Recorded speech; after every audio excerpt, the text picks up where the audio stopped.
Is this mine?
40 to 50,000 pounds of steel a day. I know that's hard to believe. 3/4 pounds in 3 4-pound pieces. Pick it up, put it down. Pick it up, put it down. Pick it up, put it down. I don't get excited about my job. I do my work, but I don't say whoop-de-doo about it. Are you going to get excited about pulling steel? Are you going to get excited when you're tired and want to sit down? You know, that's what your average working guy's done. He's tired, that's all. We had this kid at work this summer. College boy. Now this guy saw a book in my back pocket one time and was amazed. The guy walks up to me and says, "You read?" I said, "What do you mean I read?" Well, he seems to think that all these dummies around here read was the sports pages. "What are you doing with the book?" this guy asked me. See, it's the non-recognition by other people. That's what gets it. Well, to say a woman is just a housewife, a man just a laborer, it bothers me sometimes. Like when you're picking up that steel and thinking that it's maybe even going to be a car someday. And then some guy you're never going to know is going to get into it and never think about it. Well, I think about that guy sometimes. There he is, living out in the suburbs, driving his air-conditioned car to his air-conditioned office, just sitting back there enjoying the ride. Hey, Greg, how you doing? Where the hell is that parking lot attendant? You know he does this every morning. He can't possibly take that long to park the car. He must drive around up there and listen to the radio. Well, I don't know about that. I've got 4 meetings. I got caught in traffic on the way down here. I had to take one of the kids. How are you doing? I'm so late. Well, it's about time. I've been parking cars for 32 years. In my younger days, I was the best. I can park any car like a baby. Like a woman changed her baby now. But why stupid customers say, "Wow, you sure can drive. How long you been doing it?" And I say since I was 16 years old. All my days is parking cars. All my waking hours is parking cars. When I get up in the morning, I drive my car to work. And then it's the customer's car I drive. Then I drive my car home at night. But when I go out, my wife drives. I'm known for painting the Hawthorne. From the West Coast to the Pecos, hiking cars is my game. In an automobile, I used to be hell on wheels, and that's what earned me my name. Ask anybody to tell you about love and you can ask anybody, and anybody will tell you. There was a time when nobody could beat me doing what I do. I'm trying to get started to the wheel, and the back ever under control. Using one hand and spinning around without looking backward straight from the hole. Some people ask me how I do it. I tell them that there ain't nothing to it without loving and the wizard.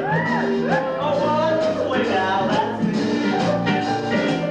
Loving Al is a wizard, so don't be surprised at what you see. One swing in, one swing out, and look at it. Now when you're parking cars, you're working with tips, so you get to know the time. So that working man, he's the best tipper. He works all day long and he'll tip you 50 cents. Before we get them guys to drive up in the nice Cadillacs, will they tip us? Not one single time. We get our regular customers, they tip by the week. We give them smart yeah service. We have the customers that don't tip. We give them service, but it ain't smart yeah. Now why can't I be a rich man with some big bucks in my chain? Buy me a brand new Cadillac and a 50-cent cigar. So you can smoke tips and stogies when you ride in a rich man's car. I can get out with a tuxedo boy, I get it like it's double to level. Listen a while, sitting pretending like it was my own. Sometimes when I sit longer than I do, that's 'cause it feels so good. I love it now,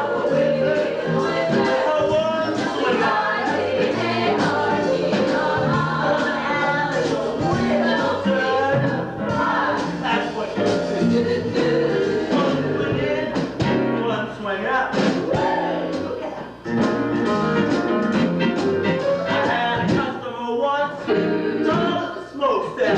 When I sat down, was like I was in the back. Said, "Shut up, pull that shit up, boy. I'm over 6 feet." I said, I never moved anybody.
The time will be 9:15 and 40 seconds.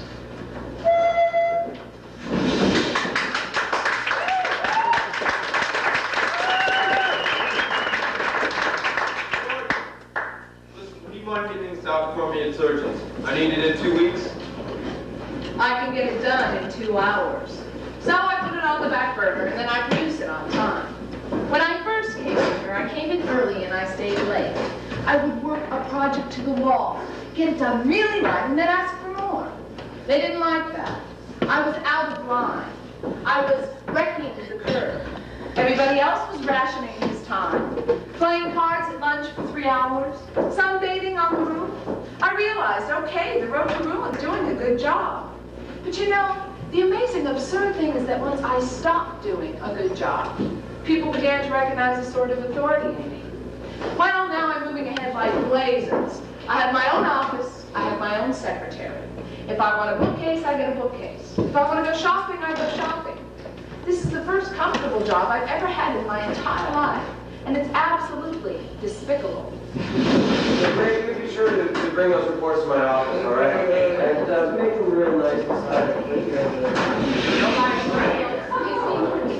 Hello? Yes, would you hold, please? Thank you. We have this one boss. Well, he'll walk around. He doesn't like to see you idle at all. Anytime they see a woman idle, that really irks them. Miss Wilson, would you please come into my office? Yes, Mr. Roberts. My secretary is out and I need this typed up. By noon, please. But I'm no longer a clerk typist. And you yourself told me to get it out of my mind. Are you trying to confuse me? Anyway, this is script. I can't read script. I'll read it. Then, Okay, you read it and I'll write it out. Gentlemen, this report will elucidate. There's his hand going all over the script. He doesn't know what he's reading, I can tell. He just likes to see me busy.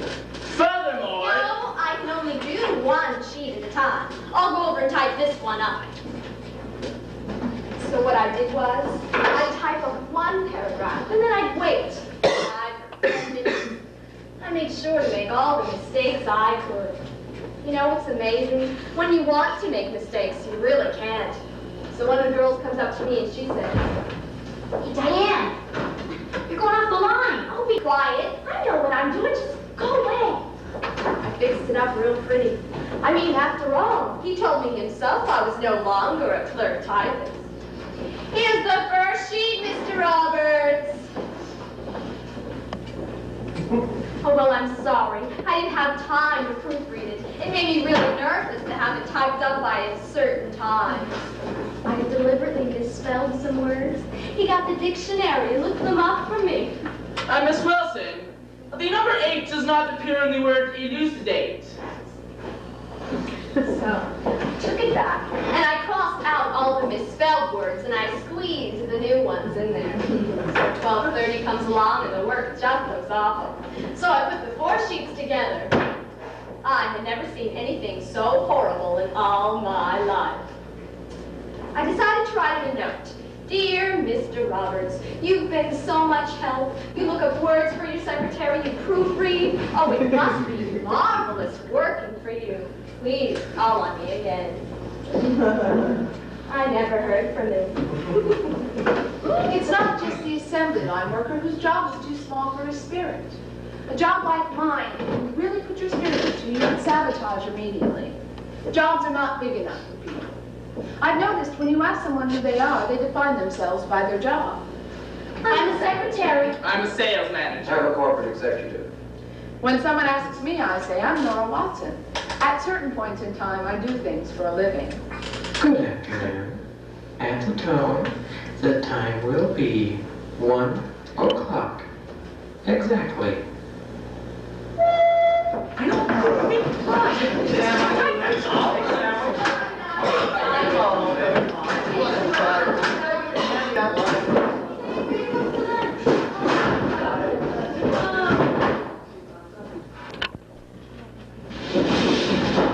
I am the president and chief executive of this corporation.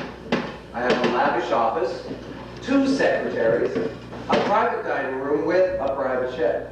I couldn't be more secure, right? Well, I don't know of any position in the corporate world where an executive is sure of his job from moment to moment. Oh, we put up front, nothing can happen to me. I am too important. The fear is there. You can smell it.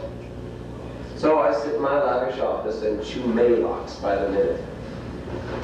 When a top executive is fired, the shock is tremendous. Immediately, his Cadillac is taken away from him. His Watts line is taken away from him. Even his phone home stops ringing. Everyone shuns him because they don't want to be associated with him. Bingo, he's dead. We hired a vice president. He was with us about 6 months, and he was totally inadequate. So I called him into my office, and I told him he was through. I gave him a nice sentence, and he broke down crying. What did I do wrong? How can you do this to me? My daughter's getting married next month. How will I face him? He cried, and he cried and he cried. But we couldn't keep him on. We had to let him go. Sometimes the power and the status get empty.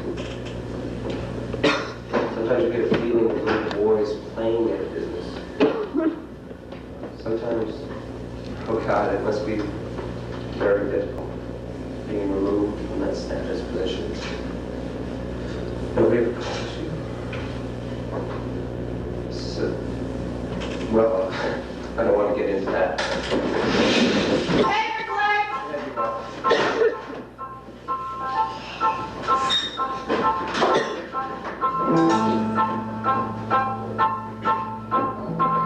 I really don't know what prompted me to be a paper boy.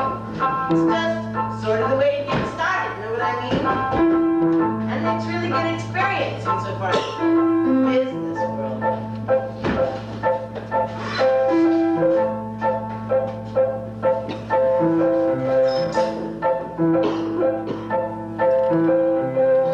Gee, it's neat to be a newsboy. You ride a bike around the neighborhood. You get known at the stores and out of your toys, and they pay for your blood. If you're 11, gee, I think the world of finance. And you're in business like my daddy does. And I can grow up to be Horatio Alger, whoever he was. So I like my paper and what of it. There's the one part that's my favorite. We can have down the paper, got the paper in the bush, watch the bush go, roll on, watch the bush go, roll on, watch the bush go. Ah, wait, that's great, because the mama's been an aggravator, so that's been annoying. Throw the paper in the bush, man, watch the bush go, boy.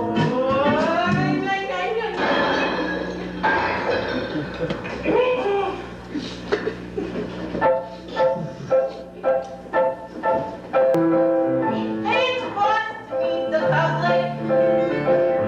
Learn new things you forget. You learn new words to swear, and things to be aware, like having debts and German shepherds. Hey, it's fun making contacts. There's major people in my half a mile, and I can grow up to be the president someday. If I practice my smile, oh, and anytime I want to call it quits, I just think about those French benefits.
Good morning, Mrs. Hopper. Good morning, John.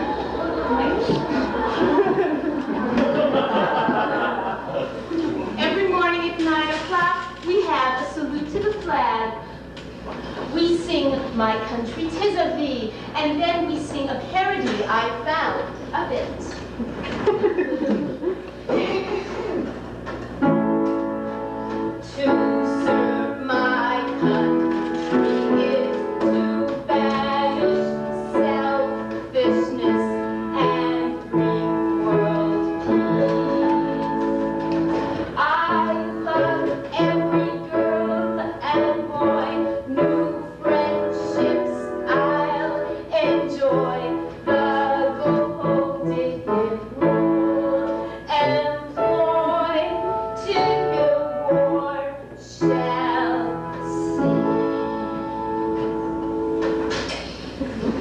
Then we sing the Star-Spangled Banner.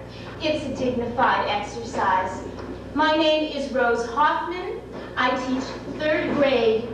At 9:15, we start with arithmetic. I have tables fun on the board, multiplication. You don't say tables, you say tables fun. Everything has to be fun, fun, fun. Then we have a penmanship lesson. I have it here in my beautiful handwriting. I have a Palmer Method diploma. I tell my kids, Mrs. Hoffman's here, everybody works. Working is a blessing. But I don't give them assignments over their heads. I don't give them the reasons for things. I give them the rote method. This is very boring, very monotonous, but habit is a great thing for these children. They adore it. Habit. They love habit.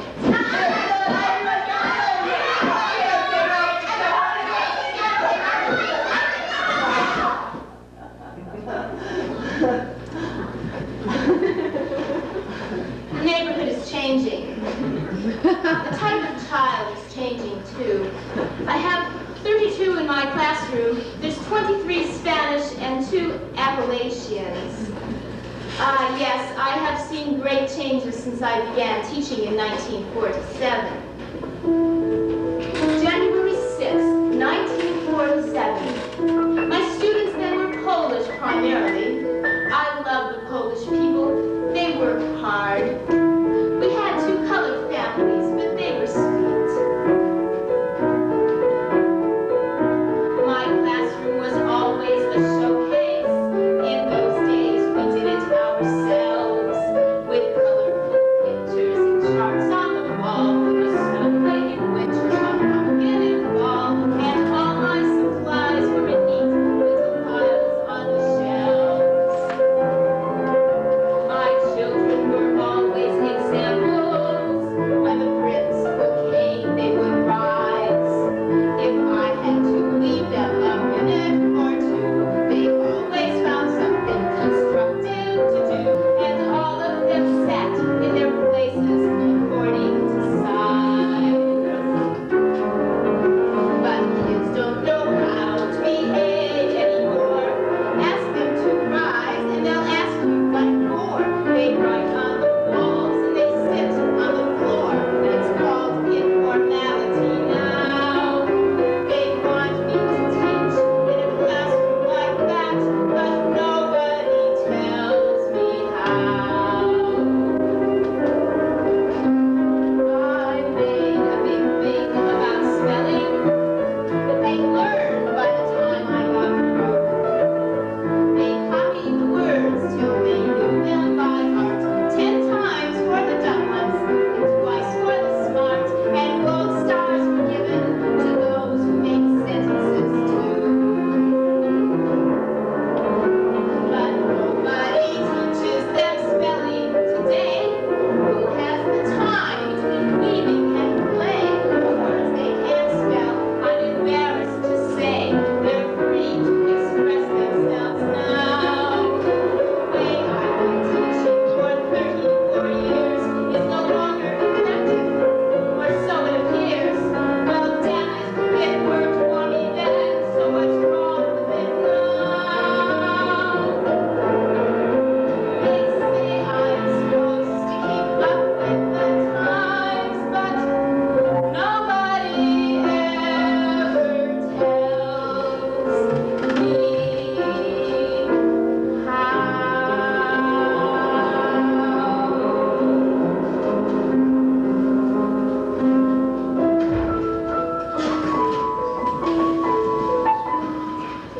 There is one little girl who stands out in my mind in all my years of teaching.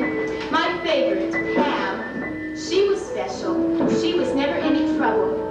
I see her once in a while. She's a checker at the Treasure Island supermarket. She gives no trouble today either.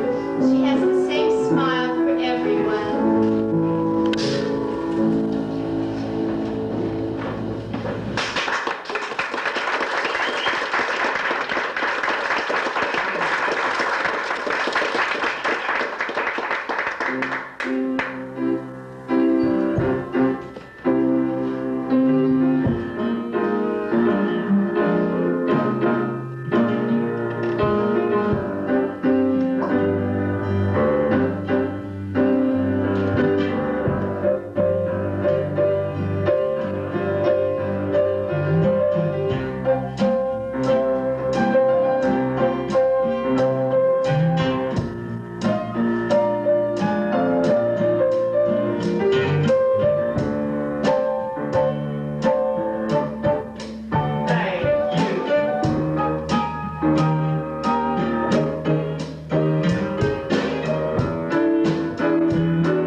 Say that one more time, I'm gonna throw up. I know what you mean.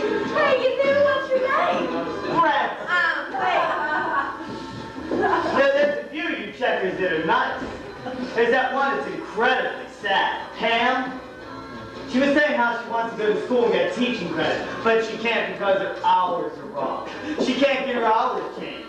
Yet she isn't bitter. She dies a checker and never enriches her life. Hey, that's okay because those are her hours. I am a checker and I'm very proud of it. I'm not ashamed that I wear nurse's shoes and a uniform and I got varicose veins. I look forward to coming to work. I enjoyed something terrible. Why whoever looks down on me is lower than I am. Would you hurry up and back that? I've got to be someplace in 10 minutes. You wait your time and I'll give you my full undivided attention. You rush and you're gonna get nothing.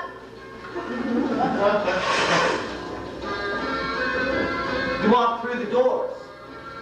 Everything looks pretty and clean and smells fresh. You're not aware that in the back room it stinks and there's people yelling at each other. They play music over those loudspeakers so the people will relax while they shop. They play Guantanamera, the Cuban Revolution song. People don't listen to that music. They do their shopping, they hit their kids, and they talk about those idiots passing out anti-grape petitions at the door. People come into the check stand, they say, I just bought grapes for the first time because of those idiots over there. I have to put the grapes in the bag and thank them for coming. Thank you for coming, ma'am. Please not along by the grapes.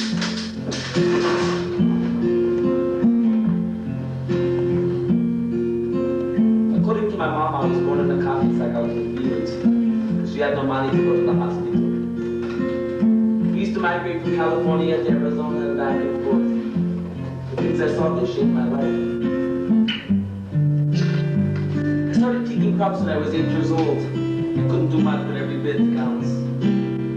I remember when I'd get behind in my chores, I'd get hit by a carrot in my back. Oh, but I would day. I would picture my mom living in the same place, being admired by all the people in her community.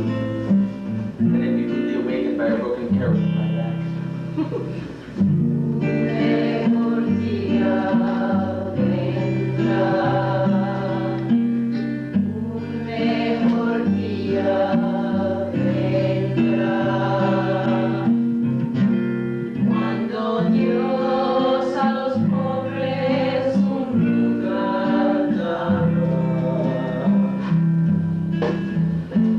Come back to California to do carrot harvest. It was cold.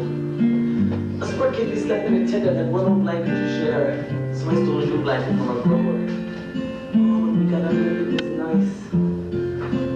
Somebody saw me the next morning and told me to turn us in and we dipped the blanket back. Sterilized. So me and my mama, we went down to the river and we scrubbed it up. She ironed it and sent it back to the grower. Oh boy, did we get a spanking for that one.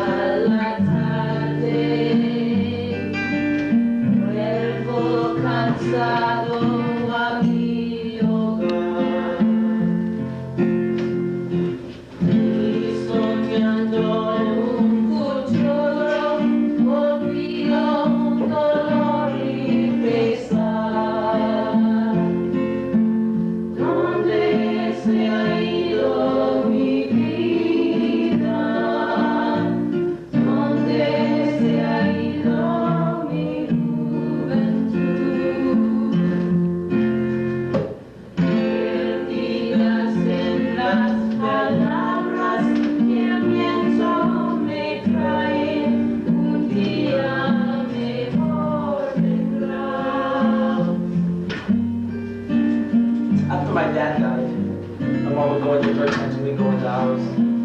We'd rub and everything. And then I'd go in and I'd check on my mama and she'd be there crying. That girl was wrong and all she said that things would get better. But that day she thought would get better, it never came for her. I could just see in the winter the ice on the fields. Even watermelon in the 105 degrees. They know how it got better to see tomatoes and carrots. She could take whistles of people out to his fields and labor camps. Just to show them how that fine sound stopped him.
Yes, ma'am.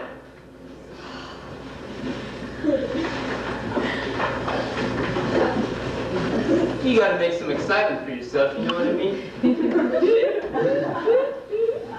And I can read a meter from 30 feet away. 2652. Thank you, 2652.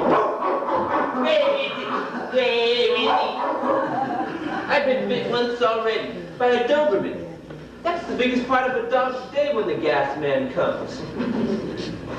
I had this one house I was trying to make friends with the dog. He was a schnauzer.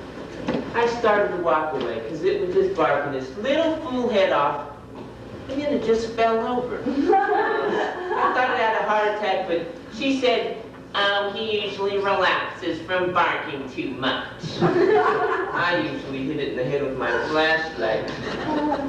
But then they'll say, well, why'd you hit it? It wasn't gonna bite you. I say, lady, it's jumping on me and scratching me here. When they ain't looking, you kick them down the stairs. Even if he just follows you down the stairs, well, you try to get him for the one you missed, a couple houses back.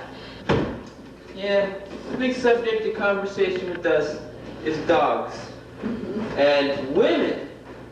Now, if you see a nice, cute chicken, that kind of brightens your day. We guys got this code we put on the card. We put a Q. That stands for cutie. Now, if you see a lady sitting there in a two-piece bathing suit, well, they'll be lying on their stomach and they'll have their tops drop undone. Now, if you go there and you scare them good enough, they'll jump up. But the scare is where they jump up and you'll be able to see them better. Well, this takes time and it can be something to do. It adds excitement to the day.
about to become a housewife like my mother or my sisters.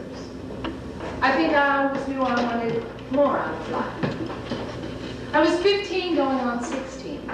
I was sitting in this coffee shop and a friend of mine came by and she said, "Hurry up, I've got a cab waiting. You can make 50 bucks in 20 minutes. We went to a penthouse. The guy up there was quite well known. What he wanted was to watch women make love, and then he wanted to have sex with me. It was barely sex. It was almost finished by the time he started. It was a tremendous kick. Here I was doing nothing, feeling nothing.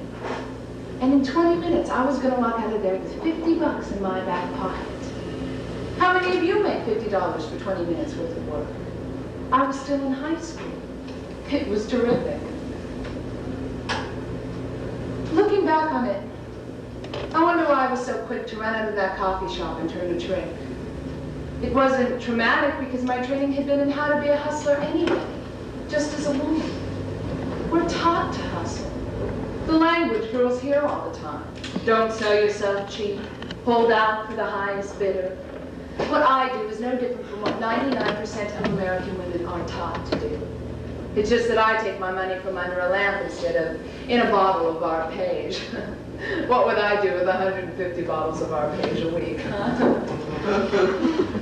Well, it's a marketplace transaction. I seem to absorb that when I was quite young. I was a precocious child. Actually, I was quite lonely. I didn't experience myself as being attractive. I didn't look like a Pepsi-Cola ad. I was bright, and I didn't know how to play the games. Guys were scared of me mostly. They didn't want to get involved emotionally, but they did want to ball. And for a while, I was willing to accept that. It was feeling intimacy, feeling close and feeling warm. Well, you become a job. I'm a hustler. Even when I'm not hustling, I'm still a hustler. What you do is what you are. I don't think it's so terribly different from someone who works on an assembly line 40 hours every week, comes home cut off, numb and dehumanized. People aren't made to turn on and off like water faucets.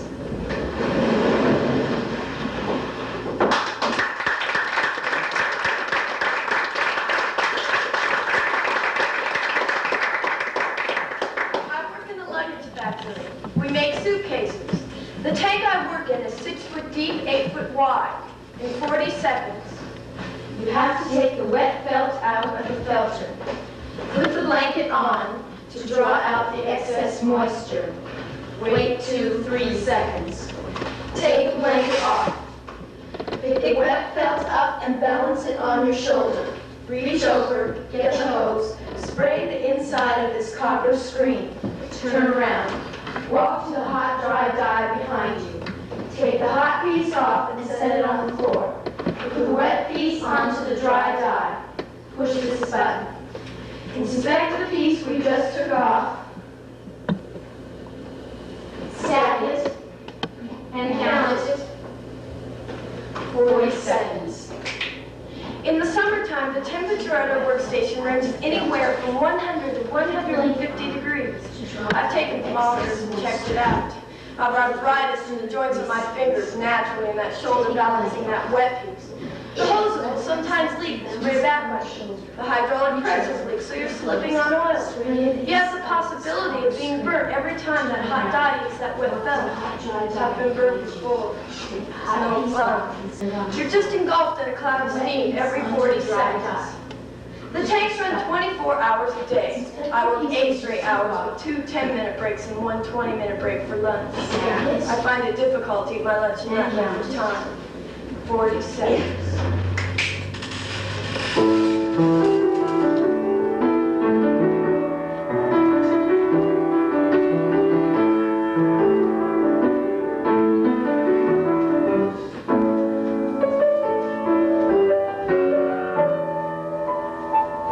Granddad was a sailor, flew in off the water. Father was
mind and one eye on the clock. All I want to do is get home and take off my uniform. Can of cold beer. Kick my feet up in front of the one-eyed monster. When that whistle blows, you get a lot of guys who want to sit around and talk. I just want to get out of there.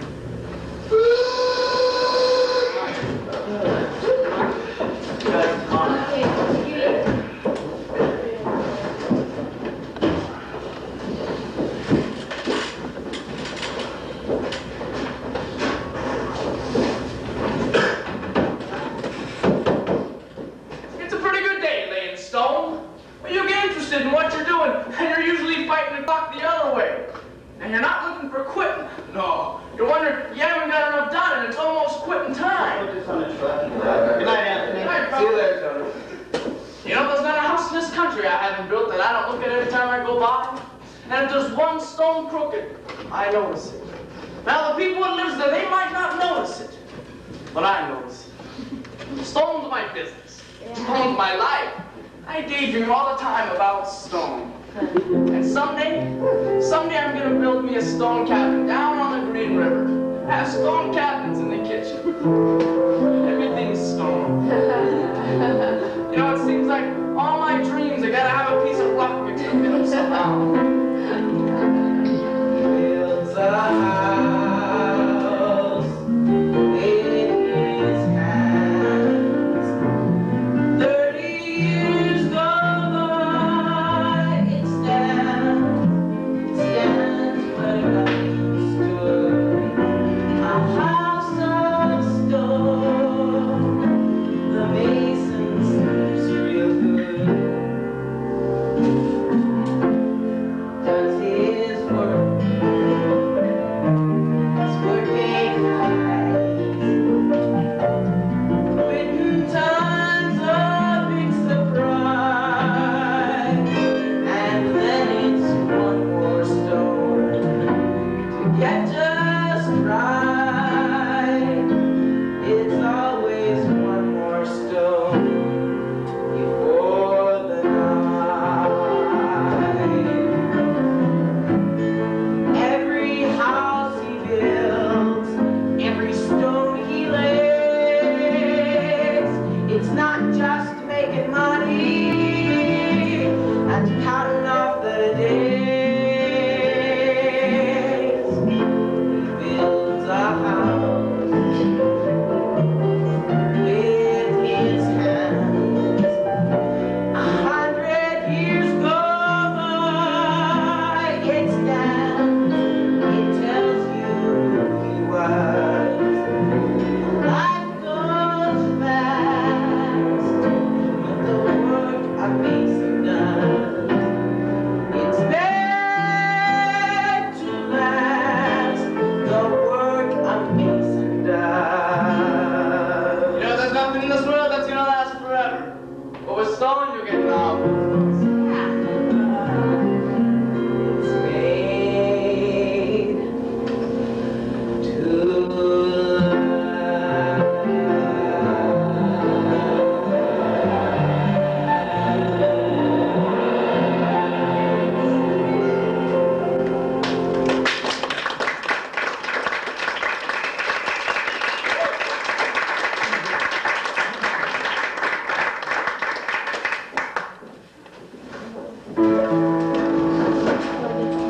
If I could have been what I could have been, I could have been something. I wanted to be a writer.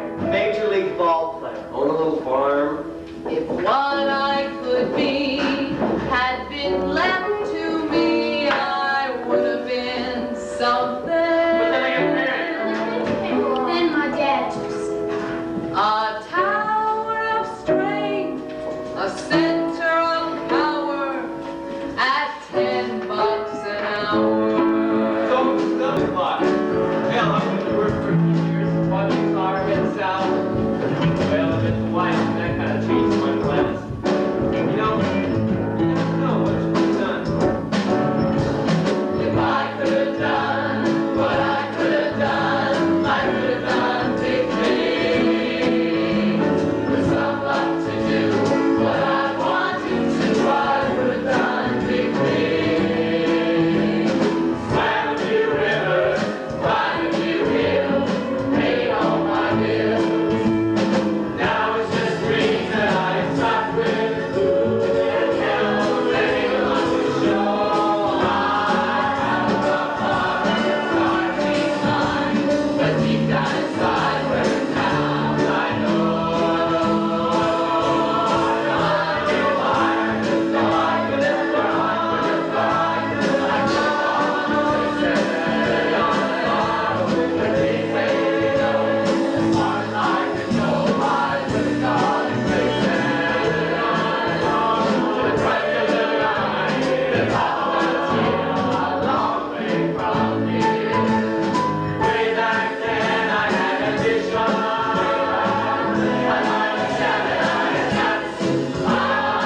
you feel it too when the sun goes down? It kind of sets your thoughts adrift as you feel the tension lift. Let you work the second shift. What's it got? Would you like to go to Mercury today? Oh, what's exciting at the bar that I can offer? It would be very boring if I had to say, would you like a cocktail over and over? So I come out different for my own enjoyment. I say, what's exciting at the bar that I can offer? Or something. Maybe with cocktails, I give them a little philosophy. They have coffee, I give them political science. I have an opinion on every single subject there is. But my bosses don't like it, so I speak so to voce. But if I get heated, I don't give a damn. I speak like an Italian speaks.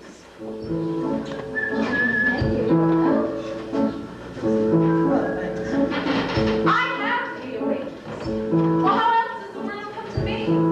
Everybody wants to eat. Everyone has hunger. I serve them. I give service. I can't be servile. No, there's a difference. I get intoxicated with giving service. And it becomes theatrical. And I feel like Mata-Hari. And it intoxicates me. I'm on stage.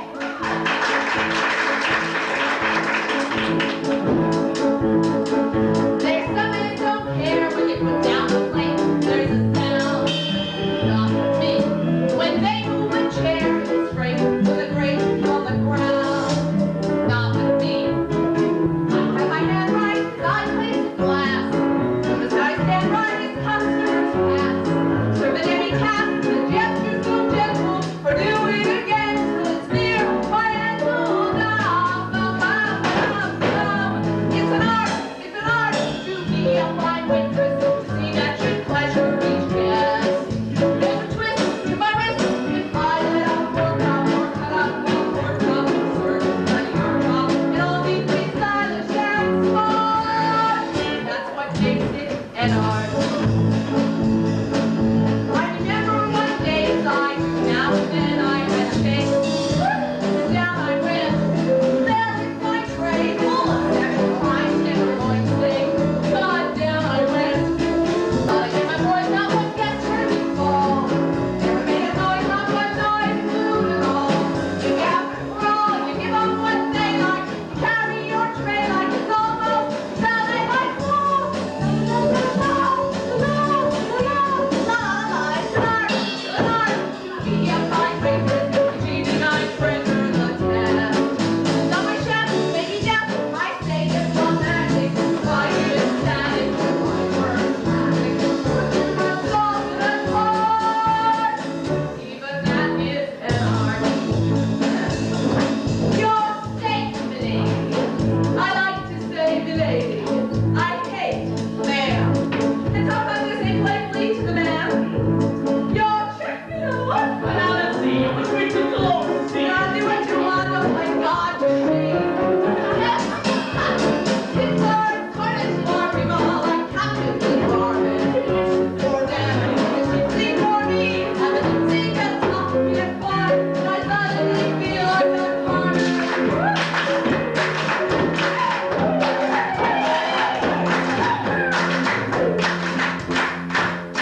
So on through the awesome backache, the hot sweaty feet.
job. Oh, no, Frank, it's just you and me. And Dave. On the road, there's not a lot of women folk. Well, except a few waitresses, a couple of good old girls you might kid around with. So we truckers, well, we fantasize something tremendous. I mean, you're sitting in your rig and your only companionship is your own thoughts. It gets mighty lonely not talking to anybody for 48 hours. Halfway back from Milwaukee, I gotta call my dispatch. And I tell you, I'm even glad to talk to this guy. Hello, Chet. Yeah, Frank. Hello. Hello, do we swap phone company? Operator 448, may I help you? Yeah, lady, I just got cut off. I'm sorry you're having trouble. May I have the number you were calling, please? 219-765-5910. I'm sorry, sir. That number is busy. What? Jesus, lady, I was just talking to him. See, what the hell's wrong with you guys anyway? I'm sorry, sir. Perhaps the party is trying to reach you. Why don't you wait 5 minutes and place your call in? Sometimes you really want to talk to them if they sound upset. For me, it's a temptation to say, gee, what's the matter? But you can't say more than, I'm sorry you're having trouble. If you get caught talking with a customer, that's one mark against you. One man said, operator, I'm lonesome. Will you talk with me? I said, gee, I just can't. But you can't. I'm a communications person and I can't communicate. There's only about 7 or 8 phrases that you can use. And that's it. Operator, may I? I'm sorry, that number is not service at this time. There is no view number. I would like coffee. Yes, I'll give her the cell phone. Please do that as soon as possible. I'm sorry, that's out of order. 3 minutes. And that's all you can say. Anybody who has gotten hotel switchboard, likes hotel switchboard. Well, it's not lonesome. You're talking to people. Well, ask another switchboard operator. They like it. It's Well, I'm strange. tired at the end of the talking. day. It's not easy on the arms. These cords are on heavy weights and they get pretty heavy at the end of 8 hours.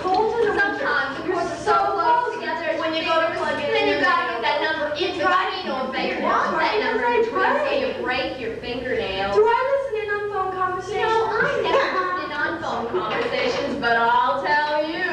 Some girls I would really like that nurse, and I don't care who it is. The operator is the greatest thing is listening in on phone conversations.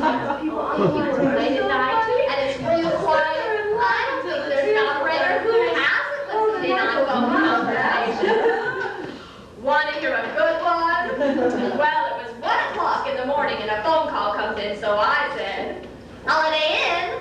Oh, well, because we're not Holiday Inn, I was just fooling around. Well, one of the girls squealed on me, so the boss calls me in and she says, Fred, why did you do it? You're such a good operator, and we all love you, but we just don't understand why you did it. And I said, well, I was just trying to have a little fun. I always thought of the receptionist as, the dumb broad behind the front desk, taking phone messages. Well, now I am one.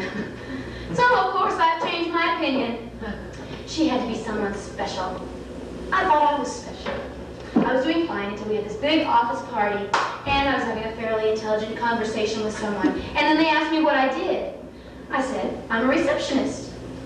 And then they made some excuse and walked away. Well, now I make up new names for what I do. Communications control, or servo mechanism. There isn't a 10-minute break in the whole day when that phone isn't ringing. You can't think. You can't read. I like to do drawings. Mondrian, sort of. Things of nature. Never people. I like to pretend I'm alone, and everything is nice and quiet. I call it the land of no phone. I never answer the phone at home. Operator, may I help? Sometimes we sit here and I we could just take this handful of more than the eggs and call we make a message on that. We basement. Oh, we could just hello. Disconnect him and see what happens. It's something to run into somebody who says, it's a nice day out, operator. How's your day been? Busy? Have you had a rough day? You're so thankful for these people. You say, oh yes, it's been an awful day. Thank you for asking.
light. 4 hours sleep in the last 2 nights, but I'm gonna be alright. About halfway home, can't get to the telephone. I'm hot as a pistol and dry as a bone, and I wonder if my baby's alone. I got to go, brother trucker, anywhere if I say go, motherfucker, I'm back on my wheels again. Go, brother trucker, turn it around and do it again. Go, brother trucker, I'm back on my wheels again.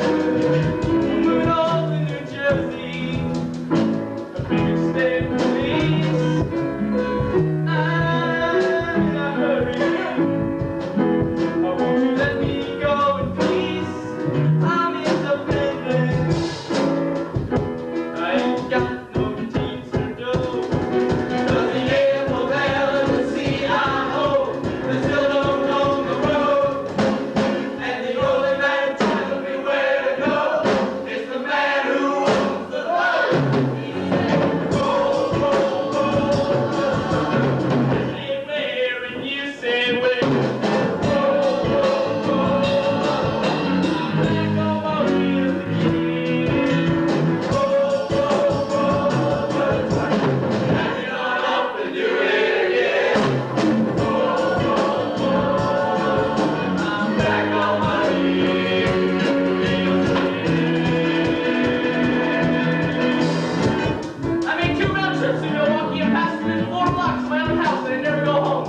And as I drive by, look in the windows, and I see the other men sitting there, their families and their wives.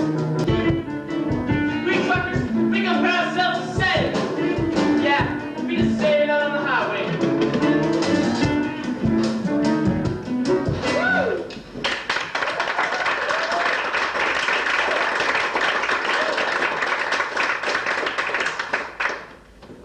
I promised my wife I'd quit the sea. One time when my ship came back from India, she rode 18 hours on a bus to come meet me. She asked me to give it up because she was tired of being alone. I said, just give me 1 more year. Well, because we've been saving and had plans. This run lasted 2 years. It gave me youth to the sea, and I come home and get out of my old age. My wife and I love each other. Matter of fact, we like each other. Everything we do together. Even when I get up at night to go pee, she gets up and dances with me to the bathroom. The family that pees together, stays together. I used to phone my wife 3, 4 times every trip. In Calcutta one time, I waited 5 hours to get a phone call through. The feeling you get, just hearing her voice. I'd stand on the phone and just actually choke up.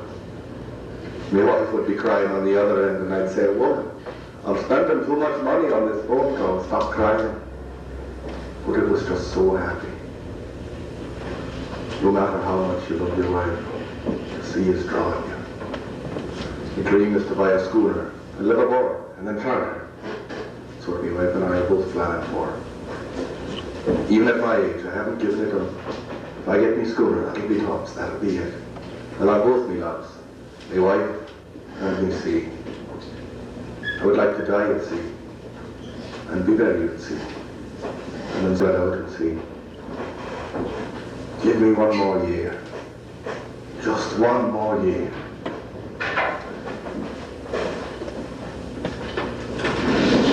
I only got a year and a half to go, and I'll have my pension. I'll have to go from our retirement in about 14 Oh, years. I've got 27 years. My wife and I have about 16 years to go. You know, I'd like the experience after all these years. I just like the experience of not having to go to work.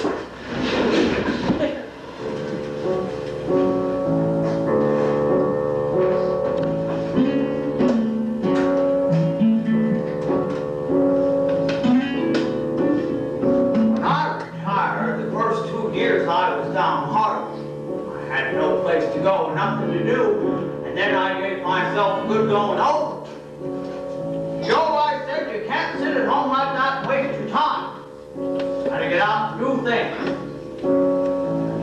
Well, the day goes pretty fast for me now. I don't daydream at all. I think of something, then I forget it.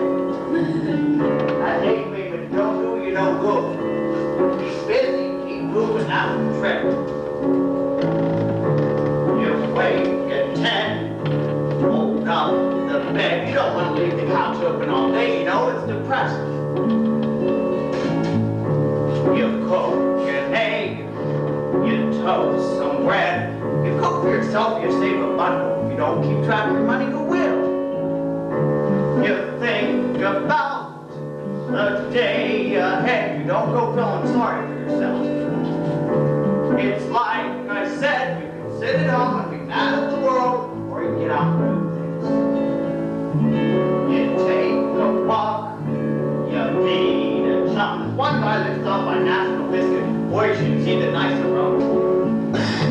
You shoot the bull, you argue some, and maybe he calls up a couple other fellas to come over and play some poker. You lose at gin until they come. This guy remembers what cards they know. The dirty bum, but even getting me a gin sure beats going on. You take the bus, you take the train, you go visit your wife's grave on the way to read Reader's Digest. It does you good to use your brain, or maybe while you see your cousin, take along a six-pack. You take the stroll down memory lane when we were younger, we were always together. And raising Cain, we go back a long ways, him and me, all the times we had. I remember when back in 22, we were out there with these girls we knew on this crazy ride, where you screamed or you prayed. Whatever they call it. We could hardly walk, that we loved the car, till we staggered down for a candy bar, then we sat and laughed in the penny arcade.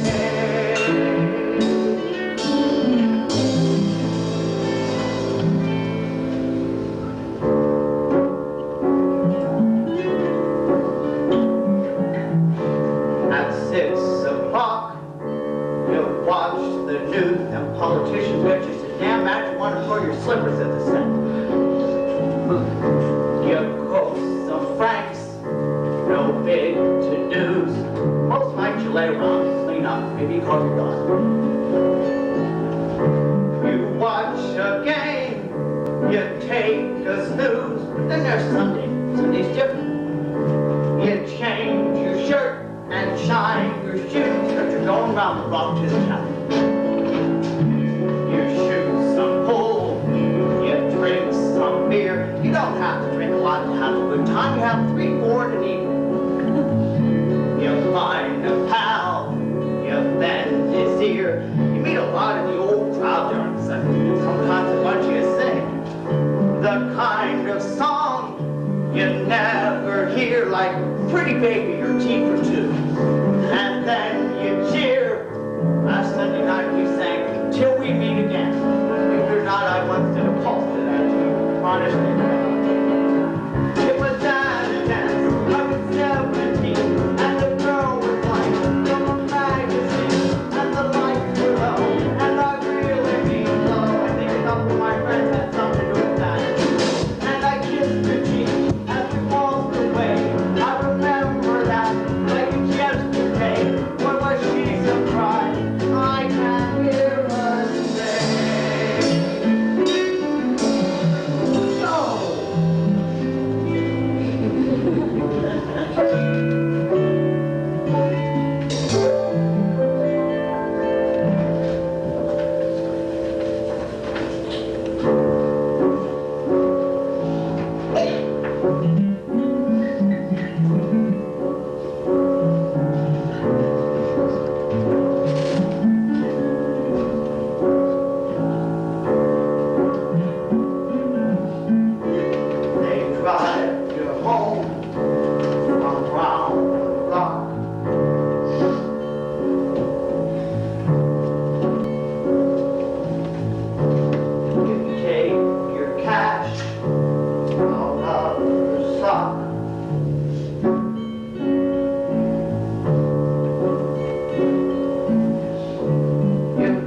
running. I go to fires every now and then. That big one they had over on Milwaukee Avenue about 3 months ago, I was there.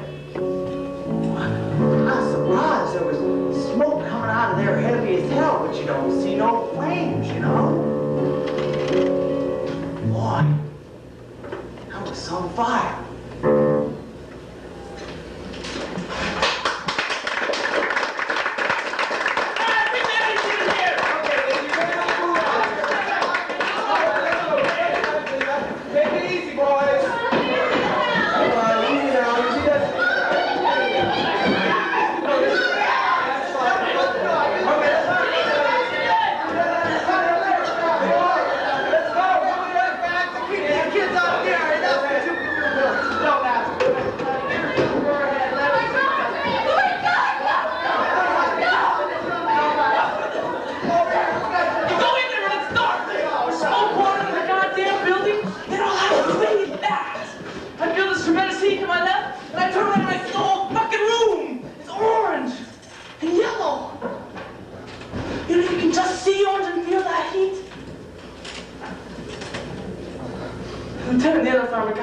Saved 2 people.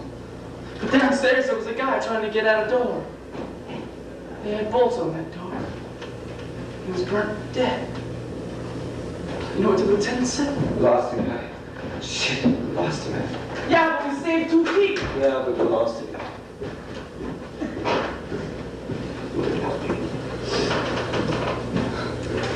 I always wanted to be a fireman. A lot of guys want to be firemen. It's like kids, you know? Everybody's still a kid. Guys who are 40 years old are kids, they just lose their hair. They don't screw that much.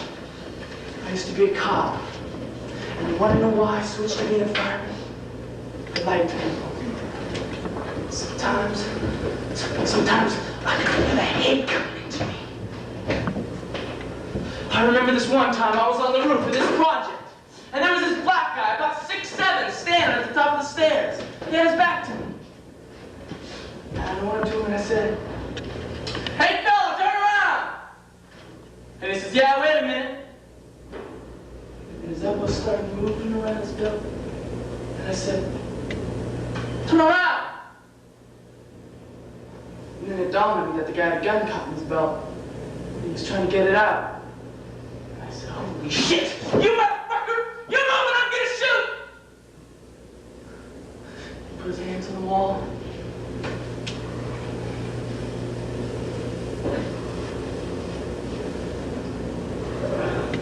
He had his cock hanging out of his pants. He was trying to zip up his fly. And there was this girl standing in the corner, which I couldn't see.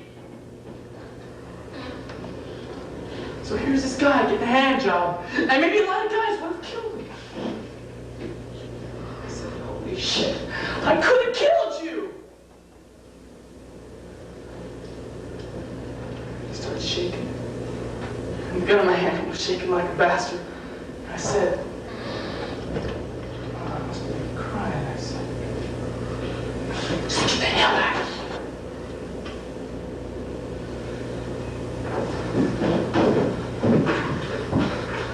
So I took the fire department test in '68 and got called in in '70. And you know something? Our whole world is so screwed up. Our whole country is screwed up.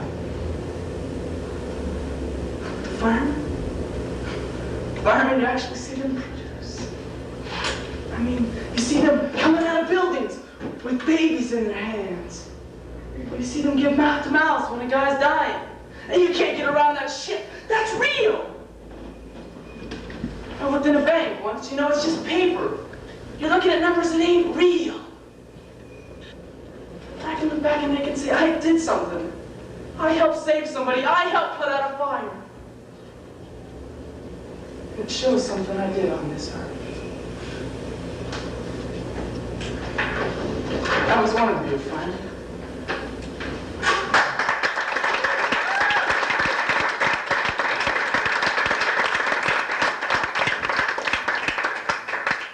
You know what I wanted to do all my life? I wanted to play the piano. That's what I really wanted. And I'd write songs and think about my life growing up in the South, my mama, my grandmother,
notice the American flag in my lapel?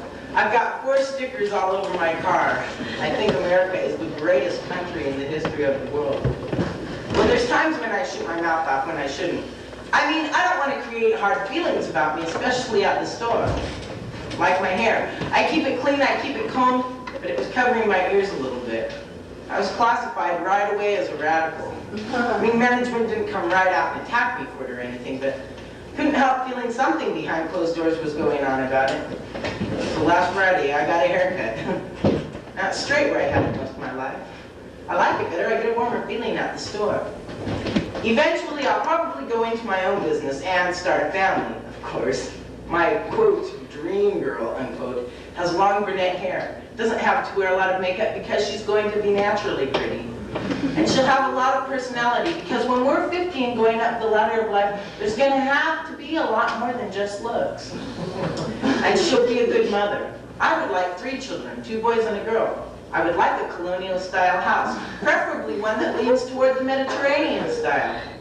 I like a lot of bold things in my house. Maybe a nice recreation room in the basement, possibly with a pool table. I hope my wife can play pool. Thank you very much.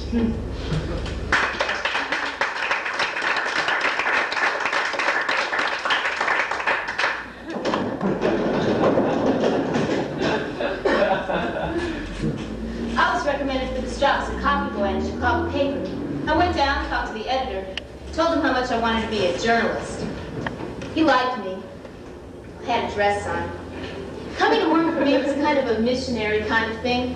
I was bringing organic walnuts and organic raisins and giving them away to everybody. See, at this stage of the game, I was in a very mellow mood. I was enjoying my job because I was answering the phone most of the time. People would call up and complain and have a problem. And I'd say, this is a capitalist newspaper. And as long as it's a capitalist newspaper, it's not going to serve you. Because its purpose is to make money for its owner. And I tell them to call up the editor, or come down and take over the paper. A lot of people responded very well to this. Then one day there was this vase with some flowers in it. I sat down on the floor and I looked at the flowers. Maybe 5 minutes. 6 at the most, and they complained I disrupted the office. I was just sitting there, my back straight, breathing. Right? Instead of... Right? That disrupts them? I wanted to be touched by the flowers. I stroked a couple of the petals really gently. I was trying to reach out and say, hey, plant, I know you're here in this office and it's a drag and you're lonely, but I love you. But the next day, the editor calls me in his office. He says, blah, blah, blah, blah, blah. Well, I wanted to take a baseball bat and smash his head in. My fantasies all spring in the paper was getting a gun and walking into that editor's office and saying, okay, how do you face your death? I've been thinking for months, what will I do when I get hired? I wanted to do something to show them, hey, I'm better than you motherfuckers, I'm getting fired because I am different.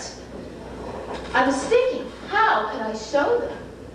Smoke a joint in the city room, meditate in the library, kidnap the publisher, shoot him. I had to think fast. So I looked at the editor, and I said, I hope that you can live with the conditions you're creating. And I turned and walked away. And I started to cry. And he hurried after me, and he said, wait a minute. I'm not creating these conditions, you are. I said, no, I'm not the one who has the power.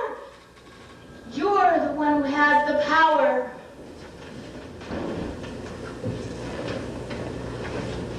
Well, now I've got myself an unemployment.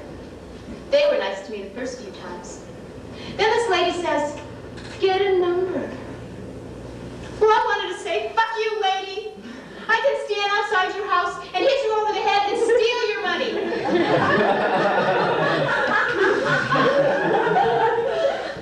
That's bitterness. I don't like being bitter. I'm a pacifist.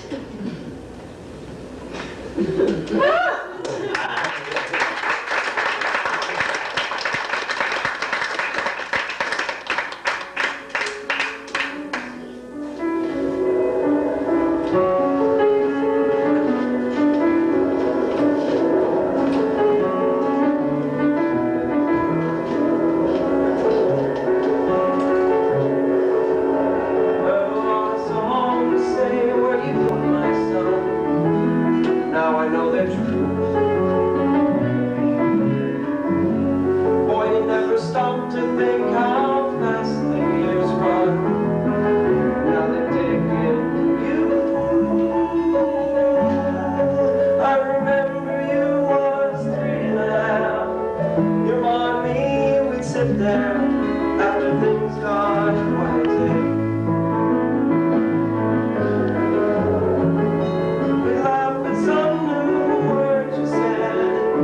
Took me word to get to bed and learn the night away.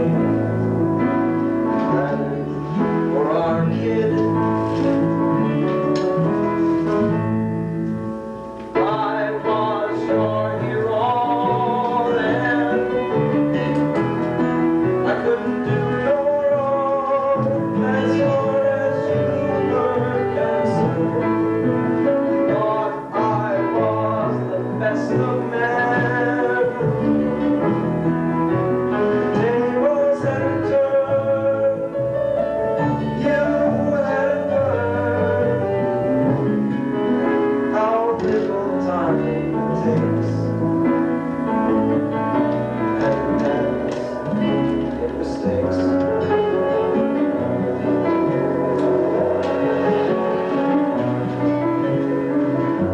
It seems to me that lately I've been thinking a lot. I think about my dad. Lots of funny things come back I thought I forgot. Now it makes me sad. High school as it used to be. I didn't want him touching me, and I shuddered if he did.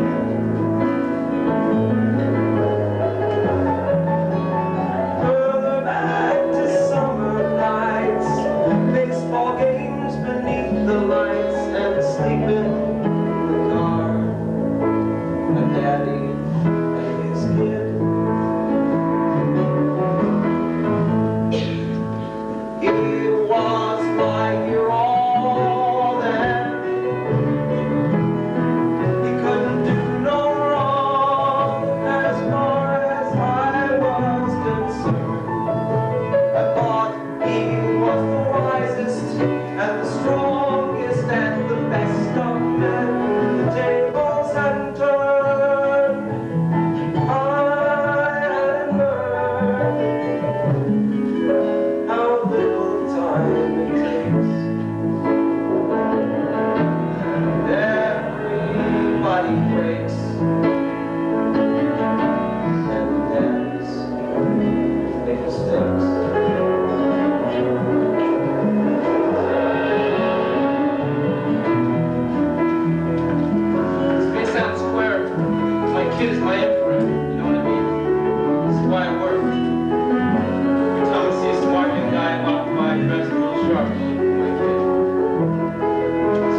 You want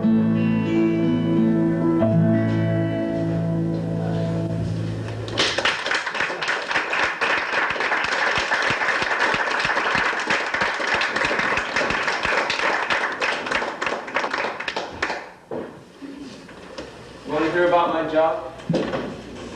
Well, I don't want to talk about my job. Talk about something else maybe, but not U.S. fucking Steel. You know, this guy's a nut. He never talks about work. Maybe about baseball. Getting drunk the other night. Whether he got laid or he didn't get laid. I mean, you think about a piece of work. Let's say Michelangelo's Sistine Chapel. Here you got this beautiful work of art. But what if you had to create the Sistine Chapel 1,000 times a year? Don't you think that would dull even his mind?